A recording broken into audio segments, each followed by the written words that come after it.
రొంపిచెర్ల మరియు నకరికల్లు మండలం విద్యుత్ సబ్ డివిజన్ రివ్యూ మీటింగ్ నిర్వహించారు. నరసరావుపేట ఎగ్జిక్యూటివ్ ఇంజనీర్ అధికారులందరి పనితీరును సమీక్షించారు. 100% రెవెన్యూ వసూలు చేయాలని, పాడైన మీటర్లను వెంటనే మార్చాలని, నూతన సర్వీసులను వెంటనే రిలీజ్ చేయాలని, విద్యుత్ అంతరాయం లేకుండా వినియోగదారులకు మెరుగైన సేవలు అందించాలని ఆదేశించారు.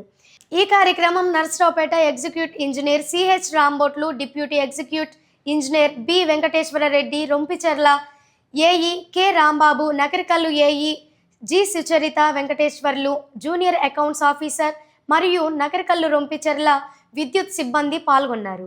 నరసరావుపేట డివిజన్ పరిధిలోని విద్యుత్ వినియోగదారులందరికీ విద్యుత్ సంస్థ తరపున మా యొక్క విన్నపము, మా సిబ్బంది మీ ఇంటికి వచ్చేసి ఆధారు ఏదైతే మేము మిస్ మ్యాచ్డ్ ఆధార్లు ఉన్నాయో అవన్నీ కూడా ఈ నెలాఖరులోపు రెగ్యులరైజ్ చేసుకుంటారు. వాళ్ళకి సహకరించవలసిందిగా కోరుతున్నాం. అలానే అడిషనల్ లోడ్ ఎవరైతే ఇంట్లో ఎక్సెస్ లోడ్ ఉందో ఆ ఎక్సెస్ లోడ్ 31/12/25 తోటి గడువు ముగుస్తుంది కాబట్టి ఇప్పుడైతే 50% రాయితీ ఉంది. 2000 రూపాయలకు బదులు 1000 రూపాయలు కడితే 1 కిలోవాట్ లోడు రెగ్యులరైజ్ అవుతుంది కాబట్టి ఈ అవకాశాన్ని 31తో కంప్లీట్ అవుతుంది కాబట్టి ప్రతి ఒక్కరూ విధిగా దాన్ని వినియోగించుకోవాల్సిందిగా కోరుతున్నాము. అలానే ప్రైమ్ మినిస్టర్ సూర్య గారి ప్రోగ్రాము జరుగుతుంది.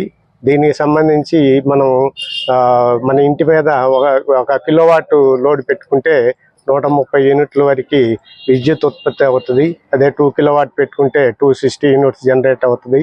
అలానే 3 కిలోవాట్ పెడితే 360 యూనిట్లు జనరేషన్ వస్తుంది. మీకు ప్రతి 3 కిలోవాట్లు తీసుకున్న ప్రతి కన్జ్యూమర్కి కూడా నెలకి 2000 రూపాయలు బెనిఫిట్ వస్తుంది. కాబట్టి మీరందరూ కూడా దాన్ని సక్రమంగా వినియోగించుకొని వీలైనంత వరకు సూర్య గారిని వినియోగించవలసిందిగా కోరుతున్నాము. అలానే ఈ సూర్య గారికి 1 కిలోవాట్కి వచ్చేసి 30,000 సబ్సిడీ ఇస్తారు. 2 కిలోవాట్కి వచ్చి 60,000 సబ్సిడీ ఇస్తారు. 3 కిలోవాట్కి 78,000 సబ్సిడీ వస్తారు.